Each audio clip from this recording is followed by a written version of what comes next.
నమస్తే జన సంచలనం టీవీ న్యూస్ కి స్వాగతం. ముందుగా నేటి వార్తలు చూస్తూనే ఉండండి మీ జన సంచలనం టీవీ. మనం ఏదైతే ఎన్నికల సందర్భంలో మాట్లాడుకున్నామో రామ్జల ప్రాజెక్టుకు సంబంధించి రామ్జల చెరువులో నీళ్ళన్నీ కూడా పాడైని ఉపయోగించుకోవడానికి పనికిరావు, వాటిని ఏ విధంగా మనం సరి చేసుకోవాలా అని ఎన్నికల సందర్భంలో ప్రజల ముందుకు వచ్చి మాట్లాడినాం. దాని మీద వెంటనే అధికారంలోకి రాగానే చర్యలు తీసుకుంటామని నేను ప్రజలకు హామీ ఇచ్చినాను.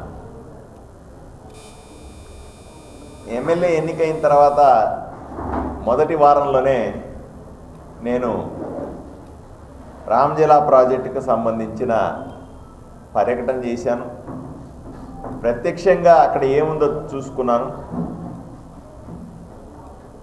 ఒక ప్రత్యేకమైన సమావేశాన్ని మున్సిపల్ అధికారులతో కలిపి అక్కడ నీళ్ళని ఏం చేయాలి, వర్షం పడే సందర్భంలో నీళ్ళు ఎలా దాన్ని స్టోర్ చేసుకోవాలి, ఈ సంవత్సరం మనకు జరిగిన ఇబ్బంది 4 రోజులకు ఒకసారి నీళ్లు, వారానికి ఒకసారి నీళ్లు వస్తూ ఉన్నాయి. కనీసం వచ్చే సంవత్సరం వేసవికైనా సరే ఆ చెరువులు నింపుకొని దాంట్లో నీళ్ళని జాగ్రత్త చేసుకొని మెరుగైన నీటి సౌకర్యం ఇవ్వడం ఎలా అన్న విషయం మీద పూర్తిగా చర్చలు చేసినాం. వాటర్ వర్క్స్ డిపార్ట్మెంటు, ఇంజనీర్లు దానికి సంబంధించిన విషయాలన్నీ కూడా నాకు స్పష్టంగా చెప్పినారు, ఫైల్స్ అన్ని చూపించినారు. జరిగిన నిర్లక్ష్యాన్ని కూడా స్పష్టంగా చెప్పినారు. దానికి ఎలా చేయాలనే ఒక ప్రణాళిక. మొట్టమొదటిది, మళ్ళీ ఒకసారి ఎందుకు ఈ వారం రోజుల తర్వాత మళ్ళీ నేను ప్రెస్ మీట్ మాట్లాడుతూ ఉన్నానంటే, ఒకసారి మళ్ళీ దీనిలో ఉన్నటువంటి ఇప్పుడు కొత్తగా నీళ్లు కూడా చేరినాయి. వర్షం పడింది 2 సార్లు, వర్షం పడితే కొన్ని నీళ్ళు వచ్చి చేరినాయి. ఎంత నీళ్లు చేరినా ఒక చుక్క విషయం ఉంటే మొత్తం విషయం అయిపోతుంది కదా. ఒక కుంట నీళ్లలో ఒక చుక్క విషయం ఉంటే కూడా చాలు కదా. అట్లా చెరువు నిండిపోయిన తర్వాత కూడా పాడైపోయి నీళ్లు ఉంటే ఎలా. ఒకసారి ఆ నీళ్లను మళ్ళీ టెస్టింగ్కి పంపించినాం. పంపిస్తే కూడా దీని ప్యూరిఫికేషన్ మెథడ్ చెప్పారు వాళ్ళు. మీకు ప్యూరిఫికేషన్ ప్రాసెస్ చెప్పినారు. ఆ ప్రాసెస్ చేసి వాడుకునేట్లయితే వాడుకోండి, లేకపోతే వాడడానికి ఉపయోగపడమని మళ్ళీ రిపోర్ట్ వచ్చింది. కాబట్టి అందరి అనుమతితో ఎట్లా వర్షాలు బాగా పడే అవకాశం ఉంది కాబట్టి ఆ నీళ్లను ఖాళీ చేసినా కొత్తగా నీళ్లు చేరే అవకాశం మెరుగ్గా ఉంది అనే ఒక అంచనా మేరకు వాతావరణ శాఖ అలాగే దీనికి సంబంధించినటువంటి ఆఫీసర్ల అభిప్రాయాలు తీసుకున్న తర్వాత ఆ నీళ్లు ఖాళీ చేయాలా అనే నిర్ణయానికి వచ్చాం. ఈరోజే పని కూడా మొదలైందని చెప్పడానికి నేను మీ ముందుకు వచ్చాను. ఈరోజు నుంచి వారం లోపల దానికి ఉన్న ఆ చెరువులో ఉన్న నీళ్ళన్నీ కూడా ఖాళీ చేస్తాం. ఖాళీ చేసిన తర్వాత నేను వ్యక్తిగతంగా చూశాను, ఆఫీసర్లు కూడా చెప్తున్నారు, ఆ నీళ్ల కింద బాగా పేరుకుపోయిన కెమికల్స్ ఉన్నాయి, పాడైపోయిన పదార్థం అంతా కూడా అక్కడ కింద ఉంది అని అగ్రికల్చర్ ఆఫీసర్లు కూడా చెప్తా ఉన్నారు. వాటిని తీసేయాలని చెప్తున్నారు. చాలా ప్లాస్టిక్ దాని కింద పడి ఉంది, ప్లాస్టిక్ డబ్బాలు కానీ ప్లాస్టిక్ వస్తువులు కానీ చాలా దాన్ని నిండిపోయే ఓ లేయర్ ఉన్నట్టుగా ఉందని చెప్తా ఉన్నారు.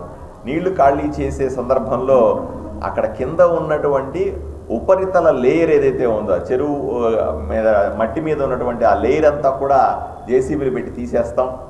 దాంతోపాటుగా ఆ ప్లాస్టిక్ వస్తువులు కానీ పనికిరాని చెత్త చెదారం, ఆ చెట్లు, ఆ గడ్డి మొక్కలు, అవన్నీ కూడా చెడు మొక్కలు అవన్నీ కూడా ఏవైతే ఉన్నాయో మొత్తాన్ని క్లీన్ చేసేస్తాం.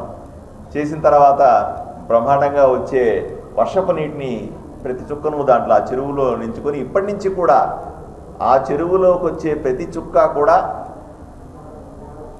ఉపయోగపడే విధంగా ఉండాలా, స్వచ్ఛంగా ఉండాలనే విధంగా దానికి వాడేటువంటి ప్రాసెసింగ్ మెథడ్ కానీ కెమికల్స్ కానీ ఇప్పటి నుంచే ప్రాసెస్ చేసుకుంటామని నేను ప్రజలకు చెప్తున్నాను, హామీ ఇస్తా ఉన్నాను. వ్యక్తిగతంగా నేను కూడా వర్షం పడిన ప్రతి ఒక్కసారి వెళ్తాను, ఎంత నిండు ఉన్నాయి ఎప్పటికప్పుడు ప్రజలకు కూడా అప్డేట్ చేస్తాను. నేను ఎప్పుడు చెప్తా ఉంటాను, నేను ఇంత ముందులాగా రాజకీయ నాయకుడిని కాదు, గెలవక ముందు ఎలా ఉన్నానో ఏవైతే చెప్పానో గెలిచిన తర్వాత కూడా మీకు ఎప్పటికప్పుడు అప్డేట్ చేసే బాధ్యత నేను తీసుకుంటాను. ఆ విధంగా ఈ విషయాన్ని మీ ముందు పెట్టాలన్న ఉద్దేశంతో, జరుగుతున్న పనిని మీకు ప్రజలకు అప్డేట్ చేయాలన్న ఉద్దేశంతో నేను ఈ మాటలన్నీ చెప్తా ఉన్నాను. ఇక రెండో విషయానికి వస్తే, ఇక్కడ స్కూల్ హాస్టల్స్, ప్రభుత్వ పాఠశాలలకు సంబంధించినటువంటి విషయాలు కానీ, హాస్టల్కి సంబంధించిన విషయాలు కానీ, బీసీలు, ఎస్సీ, ఎస్టీలకు సంబంధించిన హాస్టల్ వసతుల గురించి నేను ఎంక్వైరీ చేస్తా ఉన్నాను. అధికారులతో 2-3 సార్లు రివ్యూ చేశాను. ఎందుకంటే చాలామంది ఈ వారం రోజుల్లో నా దగ్గరికి చాలామంది వచ్చినారు.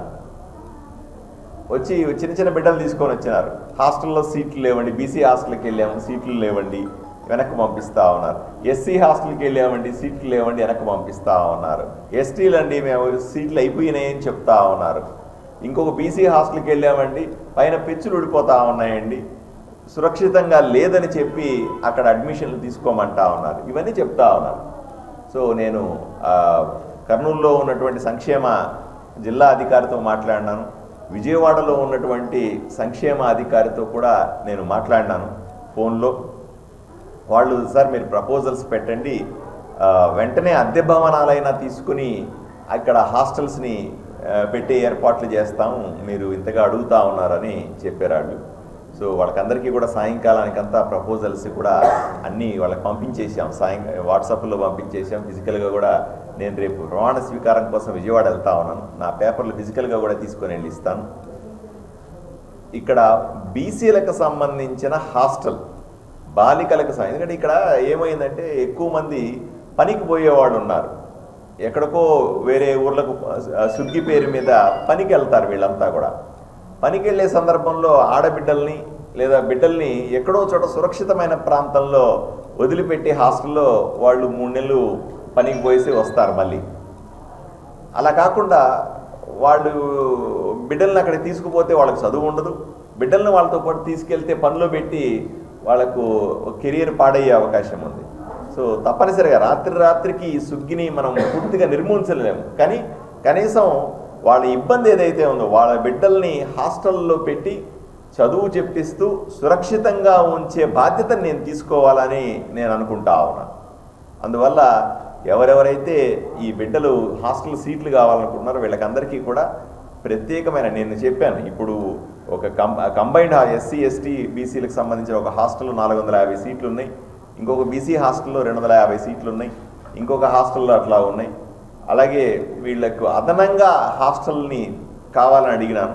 ఇంకో కనీసం ఒక 200-300 మంది ఉండేలాగా అద్దె భవనాలైనా తీసుకొని, ఈ సంవత్సరం వరకు అద్దె భవనాలైనా తీసుకొని దాంట్లో హాస్టల్ నడపగలిగితే వీళ్ళకు కొంత ఉపశమనం కలుగుతుంది అనే ఉద్దేశంతో హాస్టల్ని ఎక్స్టెన్షన్ చేయాలా అనే ఆలోచనని కూడా చేశాం. దీన్ని కూడా ఒక వారం 10 రోజుల్లో అదనంగా ఒక 100 నుంచి 200 హాస్టల్ వసతులు ఉండేలాగా భవనాలు కూడా తీసుకొని అద్దె పే చేయడానికి కూడా ప్రభుత్వం సిద్ధపడుతుంది. ఇబ్బంది ఏమీ లేదు. చేసి హాస్టల్ వసతిని అందరికీ అందుబాటులో ఉండేలాగా చేస్తాం. అలాగే పొద్దున గురుకుల పాఠశాలకు సంబంధించి ఆరేకల్లో ఉన్నటువంటి గురుకుల పాఠశాలకు సంబంధించిన వాళ్ళు కూడా వచ్చి వాళ్ళ సమస్య చెప్తా ఉన్నారు. వాళ్ళకు కూడా లోడ్ సరిపోవట్లేనండి, డిమాండ్ విపరీతంగా ఉంది. ఇక్కడి నుంచి మాకు సీట్లు లేవనుకునే బాధపడే వాళ్ళ సంఖ్య ఎక్కువగా ఉంది. కాబట్టి అదనంగా భవనాలను ఏర్పాటు చేయడానికి మీరు కొద్దిగా ప్రత్యేకంగా ఇంట్రెస్ట్ తీసుకోండి అని వాళ్ళ స్టాఫ్ వచ్చి, వాళ్ళ ప్రిన్సిపాల్ వాళ్ళు వచ్చి అడుగుతాం. తప్పనిసరిగా నేను పై ఆఫీసర్లతో మాట్లాడి గురుకుల పాఠశాల ఆరేకల్లో ఉన్న గురుకుల పాఠశాలకు సంబంధించి పేదవాళ్ళు అక్కడ చదువుకునే అవకాశం ఉంది, మెరిట్ స్టూడెంట్స్ అక్కడ చదువుకునే అవకాశం ఉంది, వాళ్ళకి అదనంగా భవనాలను శాంక్షన్ చేయించుకునే వచ్చే బాధ్యత కూడా తీసుకుంటానని, దానికి కూడా ప్రపోజల్స్ రెడీ చేయమని చెప్పాం. ఇక మూడవ అంశం, అన్నిటికంటే ముఖ్యమైన అంశం, మనందరికీ సమస్య ఏంటంటే రోడ్లు భవనాలకు సంబంధించిన సమస్య. అంటే విపరీతమైన గుంతల రోడ్లతో బాధపడతా ఉన్నారు అందరూ కూడా. ఈ గుంత మనకు తెలుసు, ఊర్లో ఎక్కడ పోయినా సరే గుంతల రోడ్లతో జారి పడతా ఉన్నారు, నడుములు ఎరిగిపోతూ ఉన్నాయి, వెహికల్స్ పాడవుతూ ఉన్నాయి, ఆటోలు పాడవుతున్నాయి, ఆటోమొబైల్స్ ఇబ్బంది పడతా ఉన్నారు, ఆరోగ్య సమస్యలు వస్తాయని చెప్తా ఉన్నారు. దీనికి కూడా R&B డిపార్ట్మెంట్తో ప్రత్యేకంగా 2 రోజుల సమావేశాన్ని ఏర్పాటు చేసి డీటెయిల్డ్గా మాట్లాడినాం. వాళ్ళని కూడా వెంటనే ఇమీడియట్గా గుంతలు పూడ్చడానికి ప్రపోజల్స్ రెడీ చేయమన్నాం. వాళ్ళ అంచనా సుమారుగా 1.5 కోటి నుంచి 1.5 కోటి రూపాయలు అంచనా అవసరమవుతుంది అని అంచనా వేశారు. ఈ ప్రపోజల్స్ కూడా ఈరోజు పూర్తవుతాయి. రేపు ఎల్లుండి కల్లా కూడా మేము పై అధికారులకు పంపించేస్తాం. నేను వీలైనంత వరకు ఒత్తిడి చేసి వారం 10 రోజుల లోపల ఆ డబ్బులు శాంక్షన్ అయిన వెంటనే అట్లీస్ట్ టౌన్లో వరకు కూడా ఎక్కడెక్కడైతే గుంతలు ఉన్నాయో, ఎక్కడెక్కడైతే యాక్సిడెంట్లు జరుగుతూ ఉన్నాయో, ఎక్కడెక్కడైతే గుంతల వల్ల ఇబ్బందులు పడతా ఉన్నామో వీటిలన్నింటినీ కూడా వీలైన తొందరగా పూడ్చే ప్రయత్నం చేస్తాం. ప్రపోజల్స్ మొదలైనాయని ప్రజలకు తెలియజేస్తూ ఉన్నాను. ఈ 3 విషయాల్ని ప్రభుత్వం వైపు నుంచి ఎమ్మెల్యేగా నేను చేసిన పనుల్ని ఎప్పటికప్పుడు ప్రజలకు రిపోర్ట్ చేయాలి కాబట్టి మీ ముందు ఉంచడానికి ఈరోజు మిమ్మల్ని అందరినీ పిలిచాను.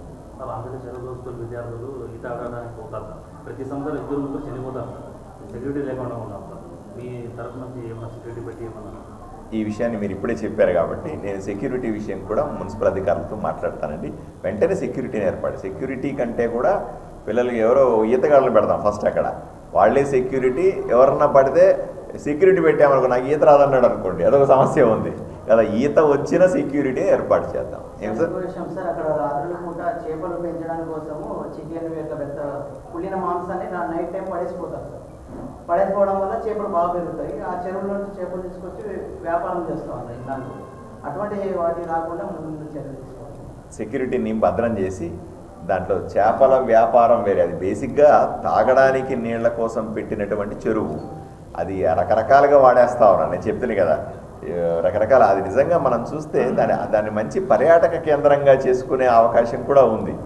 ఆలోచన చేద్దాం. మొదట మంచినీళ్ళు తాగడానికి ఏర్పాట్లు చేసుకుంటే కొంచెం కంఫర్ట్స్ వస్తుంది. మళ్ళీ ఏర్పాట్లన్నీ మిగతా కూడా చేద్దాం. ఏమంటే సెక్యూరిటీని వెంటనే ఏర్పాటు చేస్తారు. మీరు చెప్పినట్టు ఆ చికెన్ ముక్కలు వేయకుండా, లేదా పాడైపోయిన కుళ్ళిపోయిన వేయకుండా, దాంట్లో వేయకుండా, అలాగే పిల్లలు ఎవరైనా జారి దాంట్లో పడకుండా వెంటనే ఏర్పాటు చేయిస్తానండి. గత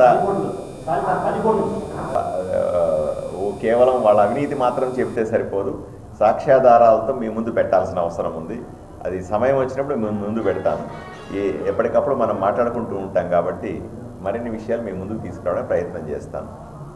ఇప్పుడు పేపర్లు లేకుండా మన ఫైల్స్ చూడకుండా మాట్లాడడం సరైనది. తెచ్చి నా దగ్గరికి ఇచ్చారు. ఒక్కొక్క ఫైల్ను స్టడీ చేయాల్సిన అవసరం ఉంది. ఎందుకంటే మీరు చూస్తూ ఉన్నారు, పొద్దునుంచి రాత్రి దాకా విపరీతంగా పనిచేస్తూ ఉన్నాను. ఒక్కొక్క ఫైల్ని చదివి పూర్తి సమాచారం తీసుకున్న తర్వాత ఒక్కొక్క అంశం గురించి మీతో మాట్లాడతాను నేను. ఏమండి?